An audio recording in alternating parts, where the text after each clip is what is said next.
এবার ব্যাসের প্রেশারটা চেক করে নেওয়া যাক।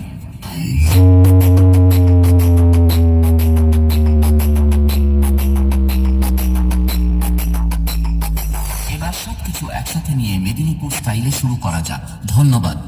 DJ SG Remix, Bella Yase.